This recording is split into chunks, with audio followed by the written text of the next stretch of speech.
अगर शिक्षा पे बात करें तो लगभग वित्तीय वर्ष का जो कुल बजट है उसका 12% से ज़्यादा शिक्षा के बजट पे खर्च का प्रावधान है।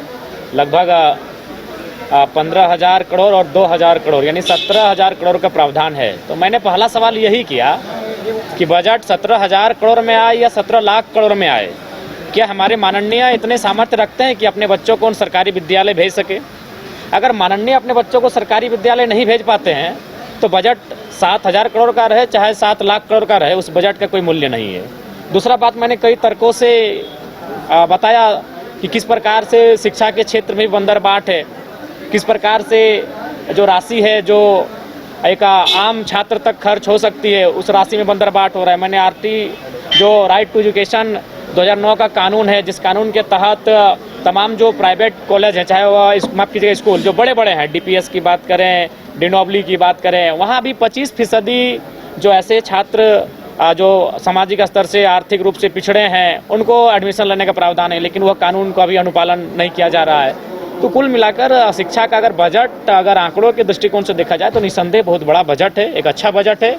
लेकिन बात वही आती है कि बजट का होना और बजट का खर्च किया जाना और उसकी उपयोगिता और उसकी सार्थकता होना, इसमें अंतर पाया जा रहा है। अच्छा जयराम जी, आपराधिक घटनाएं बढ़ रही है, जिस तरीके से डीजीपी ने जो कारण बताया है कि तमाम चीजें जो है वो जेल से ऑपरेट होती है, आप इसको किस तरह से लेंगे? देखिए, अगर डीजीपी महोदय को इस बात की जानकारी है तो बड़ा दुर्भाग्य है। जेल तो आपके अंदर है, चलिए जेल से बाहर से होती तो लोग बोलते कि भाई बाहर झारखंड में जंगल है, झारखंड में पहाड़ है, कहीं छुपा होगा। अगर जेल के अंदर से घटनाएं मॉनिटरिंग हो रही हैं तो कहीं ना कहीं जो प्रशासन है, पुलिस है, उनके होने पर प्रश्न चिन्ह खड़ा होता है। ये तो खुद वो ऐसा बयान दिए हैं कि जो अनुचित है। जयराम जी, माननीय को जो गिफ्ट मिलता है उसको लेकर देखो, उसको लेकर हमने सूचना के लिए मैंने हाथ भी खड़ा किया था, तो अध्यक्ष महोदय ने कहा कि जयराम जी ऐसे भी आज समय विलंब हो चुका है, चूंकि आज एक मैंने कह सकते हैं एक काल चला नहीं, जो प्रश्नोत्तर काल होता है, अल्पसूचित और तारांकित जो प्रश्न होते हैं वह काल चला नहीं आज, चूंकि विपक्ष ने वही बड़का गांव एनटीपीसी की जो मामला है उसको लेकर थोड़ा सा विरोध उत्पन्न किया था, तो एक सत्र चला नहीं, जिस कारण आज सूचना में नहीं दे सके। तो आज सोच रहे हैं कि पत्र के माध्यम से, को सही बात है, आज अगर जैसे ही हम यहाँ से बाहर निकलते हैं तो पुलिसकर्मी मिलते हैं, ट्रैफिक पुलिस मिलते हैं और कुछ सफाई कर्मी भी मिलते हैं। वो कहते हैं कि भैया हम लोग को दिन भर यहाँ ड्यूटी करते हैं सत्र के समय, लेकिन ना हम लोग को पानी के लिए पूछा जाता है, ना खाना के लिए पूछा जाता है। तो अगर हम बजट के बाद जो माननीयों को उपहार मिल रहा है, जैसे मैं अपना बता दे रहा हूँ, 18,000 रुपये को जो खाना बनाने वाला जो भी है हम नहीं जानते हैं, 3 वो अटैची मिला है, अटैची किसको बोलते, क्या बोलते, ट्रॉली बैग, हाँ ट्रॉली बैग, तीनों का दाम है 30,000। ओवन पर हमको नहीं मालूम भाई, हम लोग माड़ भात डेगची हांडी में बनाने वाले लोग हैं, तो वो 18,000 30,000, ये तो गिना गिनी हो गया 50,000। और 2-4 को ये छोटा मोटा बैग मिला है, जो मिला है ऐसे क्लियर कट बात करना पसंद है। एक का दाम है 3,999 और एक का 4,500, यानी और आंकड़ा हो जाता है लगभग 60,000 के आसपास। यानी अभी तक 60,000 रुपये उपहार एक विधायक को मिल चुका है। सदन हमें लगता है कि और 7-8 दिन चलेगी, यानी फिर अनुमान लगा लीजिए, यानी 1 लाख तक एक विधायक को गिफ्ट मिलने वाला है, 1 लाख तक। तो मान के चलिए मंत्री लोग तो लेंगे नहीं, अध्यक्ष भी नहीं लेंगे, यानी 13 माइनस करते हैं तो 68, उसको 70 करते हैं, यानी लगभग 70 अगर विधायकों को मानते हैं 1 लाख, तो 70 लाख रुपए खर्च हो रहा है सिर्फ बेकार में। अगर उस पैसे को अगर हमको यूज ही करना है और आपके पास सही में पैसा है तो हमें लगता है कि 2,000 सुरक्षाकर्मी, ट्रैफिक सब मिला के तैनात हैं विधानसभा में। अगर उनमें अगर 100 रुपये इन्वेस्ट करते हैं एक दिन का तो 2,000 गुना कितना हो गया, 2,000 गुना 100 यानी लगभग हो गया आपका 2 लाख।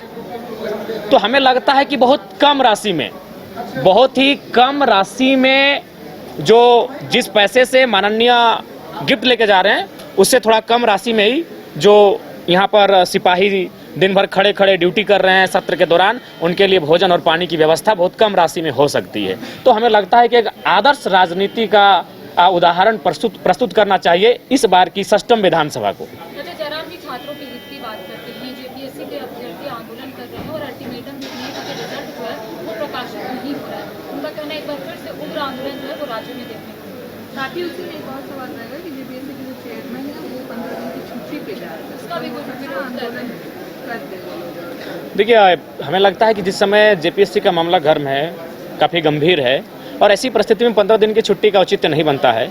उन्हें कम से कम जो गंभीर विषय हैं उनका समाधान करने के बाद आप छुट्टी पे, लंबी छुट्टी पे चले जाएं। लेकिन जो रिजल्ट प्रकाशन का मामला है कम से कम रिजल्ट प्रकाशन करने के बाद ही वो अपनी छुट्टी के बारे में सोचते हैं तो बेहतर होगा। और कोई सवाल की फिर निकलते हैं। ये शिक्षा पर कल्पना सोरेन ने कहा कि ये जो स्थिति है वो भाजपा की शिक्षा नीति की वजह से है, आप क्या मानते हैं? देखिए, हमें लगता है कि एक दूसरे पे आरोप प्रत्यारोप से बेहतर है कि आप चीज़ों को खंगालें। जैसे मैंने एक उदाहरण प्रस्तुत किया था, ये उदाहरण हमारा ये था कि जेईपीसी जो होती है, जहां लगभग 2500 करोड़ का वित्तीय बजट होता है एक वर्ष का, वहां मात्र 2 पदाधिकारी जेईपीसी को हैंडल कर रहे हैं, बाकी कॉन्ट्रैक्ट पे है। और कॉन्ट्रैक्ट में जो भी हैं वो झारखंडी 9 के बराबर हैं।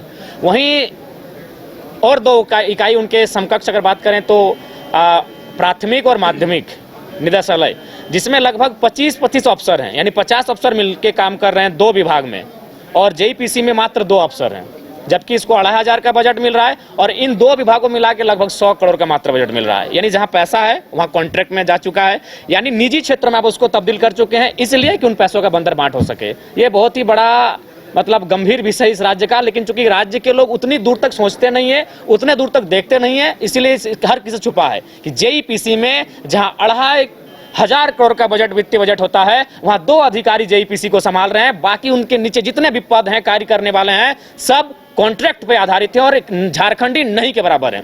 वहीं अगर आप प्राइमरी और सेकेंडरी की बात करें तो वहां 50 ऑफिसर हैं, जहां वित्तीय बजट मात्र 100 करोड़ का होता है। 100 करोड़ 2500 करोड़, जहां 2500 करोड़ है वहां 2 ऑफिसर हैं, और जहां मात्र 100 करोड़ है वहां 50 ऑफिसर हैं। ये तो हमारे राज्य की कड़वी सच्चाई है। धन्यवाद। जयराम जी, आपके विधानसभा डुमरी में जो पारसनाथ की तराई क्षेत्र है, वहाँ कुछ ऐसे गांव है जहाँ लोग पानी गाड़ी से पीते हैं, उस पर आपका क्या स्टैंड है? देखिए, अभी जाहिर सी बात है, जब बजट आएगा तो मान के चलिए हमारे पंचायत में, हमारे विधानसभा में 70 पंचायत है, तो उस पंचायत को देखेंगे। हर पंचायत को 5 करोड़ का एक विधायक का सालाना बजट होता है खर्च करने के लिए, तो उसके अनुरूप उस पंचायत में जो सबसे प्राथमिक हमें दिखेगा, हमने जो अपने पंचायत के प्रतिनिधि हैं उनसे कह दिया है कि भाई पूरे 70 पंचायत में ये जो 5 करोड़ का राशि विधायक मद से खर्च होगा उसे आप डिवाइड कर लेंगे, और जो इंपॉर्टेंट लगे, अगर सड़क इंपॉर्टेंट लगे तो सड़क की अनुशंसा होगी, अगर पानी इंपॉर्टेंट लगे तो पानी के लिए अनुशंसा होगी, अगर बिजली का तार इंपॉर्टेंट लगे तो उसके लिए मैंने उस राशि को आप जहाँ उदाहरण दे रही है, उस राशि को जहाँ खर्च कर सकते हैं। गर्मी का दिन पकड़ रहा है। देखिए, एक बात आप क्लियर, एक बात सुनिए, अभी हम नए विधायक बने हैं, अगर हम अनुशंसा भी करेंगे तो कल ही कुआं नहीं खोला जाएगा। तो अगर इसके लिए आपको किसी को घेरना है तो जो पहले तो उनको आप उनसे बात कर सकते हैं। हाँ, तो हम अनुशंसा करेंगे। नहीं, बिल्कुल आपको संज्ञान में नहीं, हमारी टीम बहुत एक्टिव है, हम लोग इन मामलों को संज्ञान में ले रहे हैं, लेकिन सवाल यह है कि हम अनुशंसा आज करेंगे तो कम से कम उसकी एक प्रक्रिया है, कम से कम तो 45 दिन लगेगा कार्य स्टार्ट होने में। अगर आप देश के किसी भी कोने में रहते हैं, अगर आप पटना आना चाहते हैं और घर जैसे रहने और खाने का आनंद लेना चाहते हैं तो एक बार जरूर आए होटल डायमंटन। संपर्क करें 9572759746, 9031859981, 0612400153। एड्रेस अपोजिट विद्या संस्कार स्कूल, रंजन पथ, गोला रोड, बेली रोड, पटना 801503।